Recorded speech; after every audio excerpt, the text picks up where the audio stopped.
오늘은 땅끝까지 예수의 증인이 됩시다 하는 제목으로 말씀을 전하려고 나왔습니다. 기도드리겠습니다. 사랑의 하나님 아버지 감사합니다. 때가 되든지 아니 되든지 복음을 전하라고 하신 주님이 그 말씀대로 저희들 세상에 살면서 주님이 복음을 전하기 위해서 정말 불철주야로 애쓰고 힘쓰고 정말 노력해야 하겠으나 그렇지 못할 때가 있습니다. 오늘 이 시간을 통해서 정말 예수님이 증인이 되기 위해서 우리가 어떻게 해야 하는 것을 이 시간을 통해서 더 잘 알게 하여 주시옵소서. 이 시간도 주님 앞에 맡겨오며 예수 그리스도를 받들어 감사하며 기도드리옵나이다.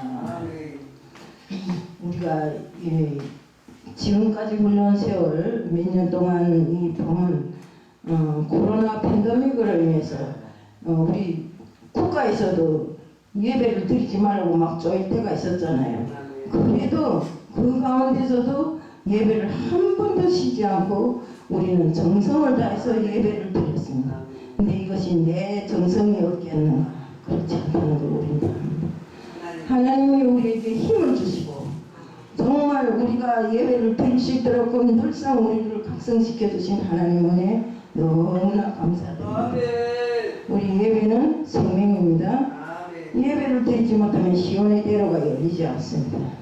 네, 아까도 우리 김 목사님도 이에 대해서 좀 언급했는데 우리 어쩌나게 목사 둘이 예배 때문에 좀 잘못 생각한 거 있었죠. 제가 오늘 저기 행사 가야 된다니까 목사님은 예배를 안 드리고 가는 줄 알고 좀 화가 났던 것 같아요. 그래서 전화를 걸다 딱 끊어버리더라고요. 근데 우리가 목사로 생겨서 예배를 안 드리는 그는 무지한 사람이고 우리는 어떤 일이 있어도 아무리 시간이 없어도 간단하게라도 예배는 드려야 됩니다. 예배만이 우리가 하나님과 교통할 수 있는 시간이기 때문에 우리 예배를 통해서 정말 성령님의 임재를 나타낼 수 있고 그 임재를 통해서 우리가 성령님과 교통할 수 있는 시간이잖아요. 요한복음 4장 14절에 보면 예수님께서 세상이 주는 물을 먹는 자는 다시 목마르지만 내가 주는 물을 먹는 자는 영원히 목마르지 아니하리니 내가 주는 물은 그 속에 영생하도록 솟아나는 샘물이 되리라. 요한복음 4장 23절에 아버지께 참으로 예배하는 자들은 신령과 진정으로 예배할 때가 오나니 곧 때라. 아버지께서는 이렇게 자기에게 예배하는 자들을 찾으시는 예배하는 자를 찾으신다고 했습니다. 네. 요한복음도 4장 24절에 하나님은 영이시니 예배하는 자가 신령과 진정으로 예배할지니라. 정말 하나님은 영과 진리로 예배하는 자를 찾고 계신다고 했습니다. 우리 때문에 예배가 살아야 신령이 살고 또 예배가 살아야 영성이 회복된다.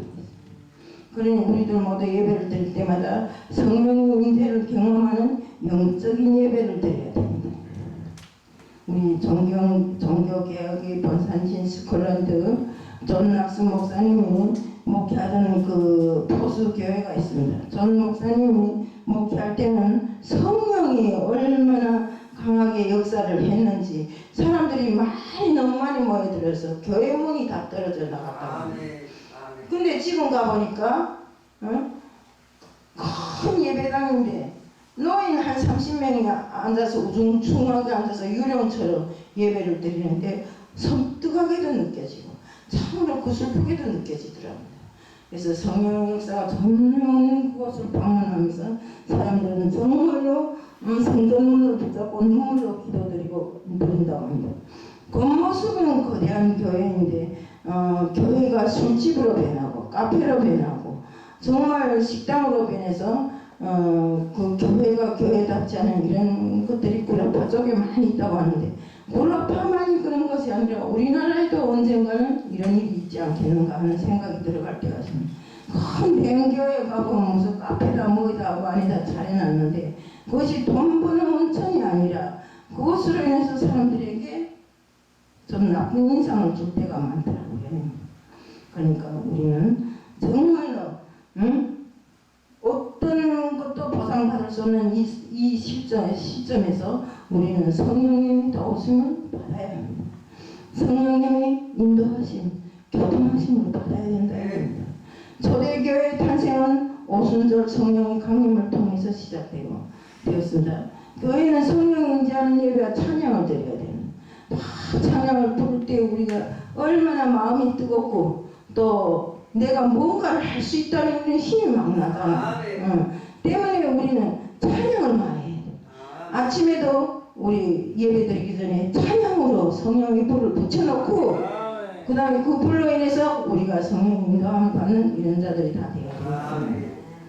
우리가 교회는 성령 인지하는 예배와 찬양을 드려야 하고 성령의 감동에 따라서 진정한 은혜가 넘치는 교회를 만들어야 됩니다. 우리는 다시 사도행전으로 돌아가야 하는데 사도행전이 뭡니까? 우리가 사도행전을 놓고 성령행전이라고도 합니다. 우리 성령 강림의 역사를 쉽게 있어서는 안 되고 앞으로 모든 교회들에서는 그 사역을 성령님께 인도하도록 이렇게 해야 합니다. 보혜사 성령님 우리를 돕기 위해서 마지막 그 주자로 이 땅에 오신 하나님이십니다. 때문에 주님이 십자가에 죽으셨다가 부활하신 후 40일 동안 많은 사람들에게 나타나 복음을 증거했습니다. 사도행전 1장 5절에 보면 감난산에서 하늘로 승천하시면서 지금은 물로 세례를 받았으나 몇 날이 못되어서 성령으로 세례를 받으려고 말씀하셨습니다. 그리고 너희가 본대로 다시 오라고 승천하셨습니다. 그래서 우리에게 가시면서 다시 오신다는 약속을 하신 것입니다.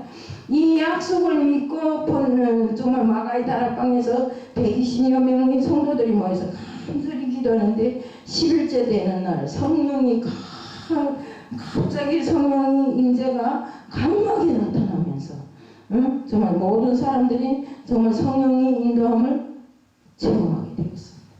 오순절 성령 체험 이후 잘 넘어지고 나약했던 이런 제자들이 성령의 능력으로 예수님이 증인이 되었습니다. 이들의 변화가 삶 속에서 엄청나게 났는데 첫 번째가 신앙의 변화입니다.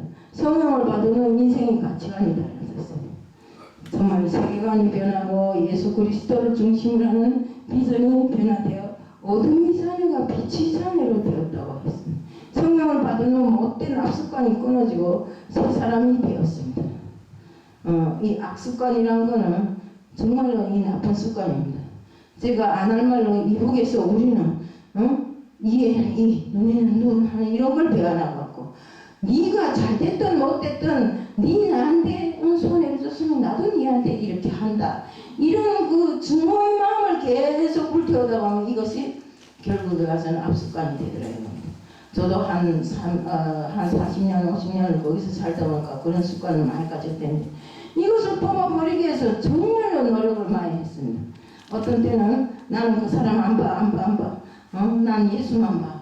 그러고는 내 혼자서 결심하고 닥달질하고 이렇게 하다 보니까 그래도 오늘날 요마이래도 됐는데 우리가 이 악습관을 지니고 있다면 빨리 뽑아버려야 됩니다. 예수를 믿는 사람이 마음에 두 가지 마음을 품으면 절대로 안 됩니다. 나쁜 마음을 품으면 안 된다는 소리입니다. 때문에 정말 어둠의 자녀가 빛의 자녀가 되어서 정말 모든 악습관이 다 끊어지고 겸손하고 온순하고 정말 어디에 내놔도 부들부들해서 이것도 감쌀 수 있고 저것도 감쌀 수 있는 이런 사람이 되어야 된다 이겁니다. 또 두 번째로 신분이 변화되었으니 마귀의 자녀가 예수의 정말 하나님의 자녀가 되었으니 바로 이들이 변화된 모습이 삶을 통해서 나타났다 이겁니다.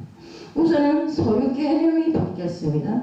모든 것이 이전에는 모든 것이 다 내 것이었지만 지금은 뭡니까? 주님의 것이라고 말합니다.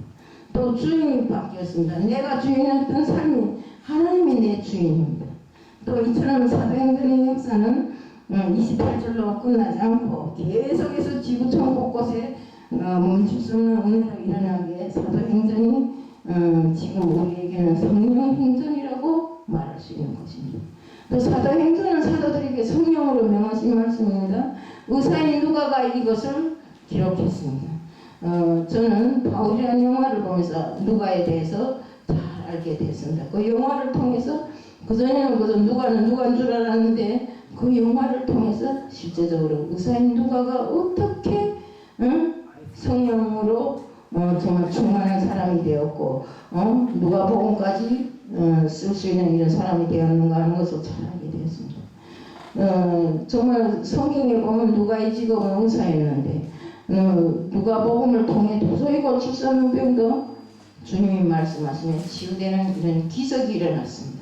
성령을 통해 나타난 초월적인 치유의 역사가 놀라운 변화의 역사를 의사를 통해서 기록하고 있습니다. 사도행전은 핍박이 심할 때 기록된 말씀입니다. AD 63년경에 미친 네로 황제가 로마 시내에다 불을 놓고는 이것이 기독교인들의 행위라고 정말 기독교를 박해하기 시작했습니다. 지난번 코로나로 정부의 간섭이 심할 때 기독교의 교회들이 얼마나 힘들어했는지 우리는 다 알고 있지 않습니까? 성령의 능력이 아니고는 그 시대의 한란과 핍박과 고난을 이길 수 없었듯이 지금도 매일 한 가지입니다.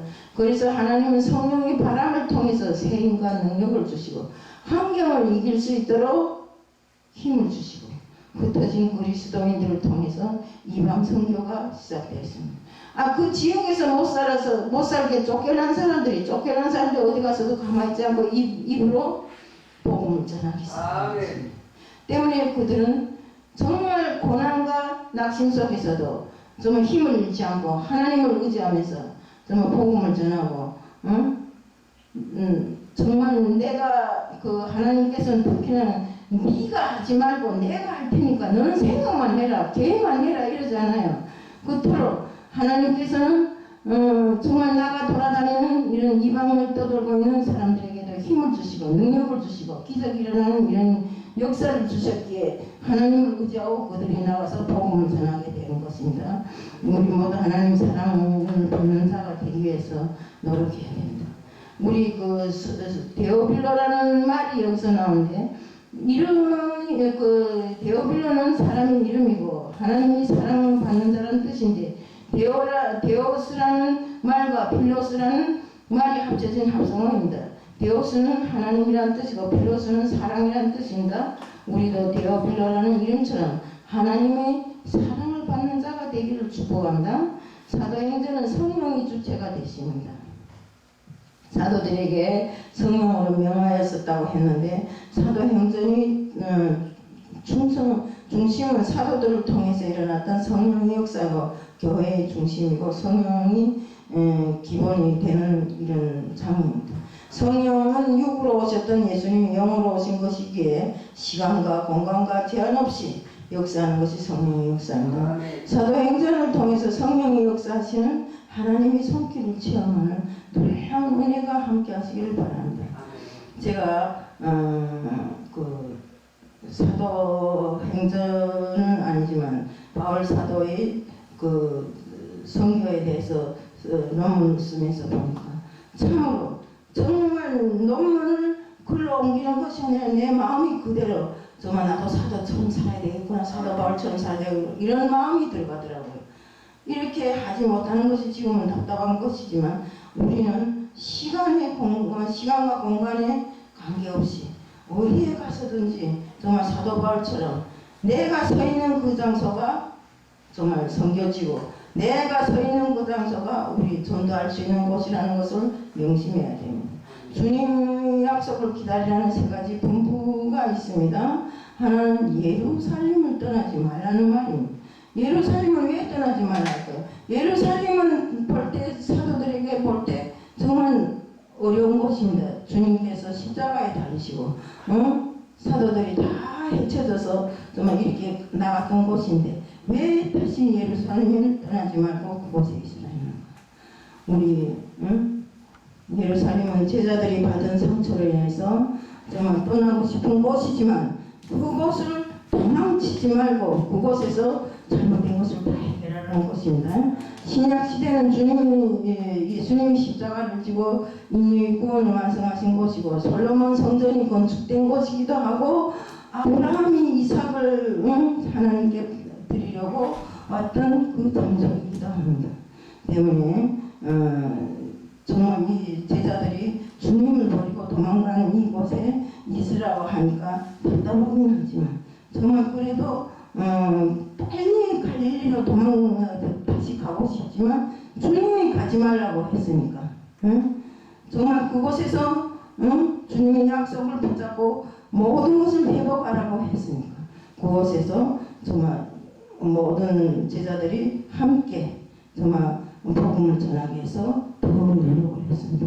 특히나 주님께서는 한 가지 화를 피하려 하다 더 큰 화를 당하시는데 비유적으로 말하면 이리를 피하려 하다가 호랑이를 만났고 또 구덩이를 피하려고 하다가 우물에 빠지는 이래 빠진다는 속담이 있듯이 신앙 문제는 피하는 것이 아니라 맞바닥 나가서 모든 것을 해결하는 것입니다.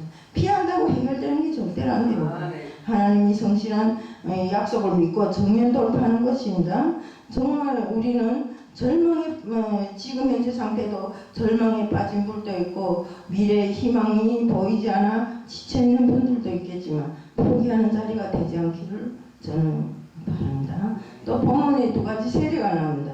그 하나가 물세례 침례입니다. 예수님은 구주로 영접하고 믿는다는 고백이 증거가 물세례고 성자, 성부, 성령 이름으로 주는 세례를 주는데 바로 구원받은 하나님의 자녀라는 증표고 물세례는 일생 한 번밖에 안 받습니다. 또 하나는 성령의 물세례입니다. 물세례를 뛰어넘어 이제 성령의 세례를 받으러 가셨는데 믿는 자들에게 세상을 이길 수 있는 힘, 죄를 이기고 원수마귀를 이길 수 있는 하나님의 영을 부어주는 것입니다. 우리가 세상을 살면서 내 혼자 힘으로 내 혼자 능력으로 되는 일이 하나도 없잖아요. 모든 것이 내 혼자가 아니라 하나님께 의지해서 하나님의 영으로 구원을 받고 성령의 세례를 받고 또 성령으로 인해서 힘을 받고 능력을 받고 이렇게 할 때만이 우리가 정말 모든 것이 해결되는 것입니다. 예수를 믿고 신앙생활하면서도 세상 따라 환경 따라 제약 따라 감정 따라 이렇게 살다 보면 잘 넘어집니다. 주님은 제자들이 이런 모습을 잘 알고 있었기에 몇 날이 못돼서 성령으로 세례를 받으라고 이렇게 말씀하셨습니다. 성령은 새 힘을 주기 때문입니다.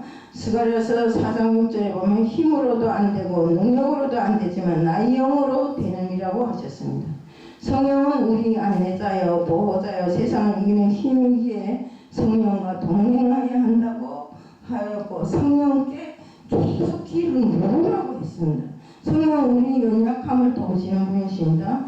로마서 8장 28절에 우리는 마땅히 기도할 바를 알지 못하나 오직 성령이 말할 수 없는 탄식으로 친히 간구해 주시는 분이시라고 했습니다.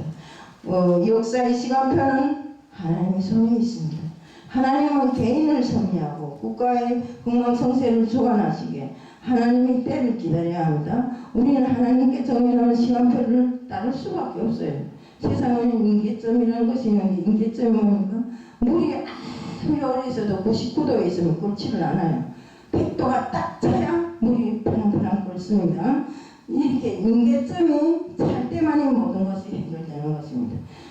정말 우리 신앙에도 임계점이 있어요. 믿음에도 임계점이 있고 충성에도 임계점이 있고 기도에도 하나님 원하시는 임계점이 다 있습니다. 잡고 두드리고 열릴 때까지 하나님의 약속을 믿고 기다리는 것입니다. 성경에는 하나님만 하시는 세 가지 비밀이 있는데 뭡니까? 죽음이 비밀입니다. 또 주님 재림의 시간이 비밀입니다. 또 기도 응답의 시간이 비밀입니다. 우리가 알 수 없는 하나님 그 비밀을 빨리 이루어지지 않는다고 낙심하지 말고 마음을 푹 놓고 하나님께 간구했으면 기다리는 것이 기본입니다. 그리스도의 증인으로 살자면 우리가 정말 우리 모든 사람들이 보고 듣고 목격한 것을 정확하고 정직하게 말할 수 있는 이런 증인이 되어야 됩니다. 또 증인이 되자면 순교도 할 수 있는 이런 각오를 가져야 됩니다. 옛날에 우리 성직자들이 순교하면서 어쨌습니까? 너 믿지 않는다고 말 한마디만 하면 널 불태워 죽이지 않으리라 하는 순간에도 주님은 항상 80년 동안 나를 믿고 이렇게 해줬는데 내가 어찌 그 80년을 기다려주고 믿은 주님을 배반하겠는가? 나는 믿는 사람이다. 이렇게 해서 정답불에 탄 사람도 있잖아요. 이렇게 우리는 어떤 이 환경에서도 제보의 사명을 받고 또 성령을 받아서 예수의 증인이 되는 것이 가장 중요한 것입니다. 정말 우리 성도의 사명은 지구 땅 끝까지 예수의 증인이 되어서 복음을 전하는 것입니다. 초대교회 성도들은 재산을 뺏기고 직장을 뺏기고 순교를 당하면서도 우리가 십자가 부활의 증인이라고 고백했습니다. 사도 바울은 어쨌습니까? 내게는 다른 게 아무것도 없다. 십자가의 부활 말고는 다른 게 없다 했잖아요. 또 내가 가진 그 모든 것은 분토만도 못한 것이다. 때문에 그 모든 것을 버리고 나는 오직 예수의 십자가의 복음만이 전할 일을 내가 맡은 것이라고 했잖아요. 우리 모두 성령의 충만함을 받아서 예루살렘에서 사마리아 땅끝까지 예수의 증인이 되는 것이 가장 중요한 일입니다. 성령의 능력을 주신 목적이 바로 예수의 증인이 되라고 주신 것입니다. 우리는 힘들다고 예루살렘을 떠나는 것이 아니라 하나님이 우리에게 예루살렘은 가정이고 이웃이고 우리의 주변이라고 하면서 복음을 전하는 일에 정말 온 유대와 사마리아 땅끝까지 나갈 때 열방을 향한 선교라고 말할 수 있는 것입니다.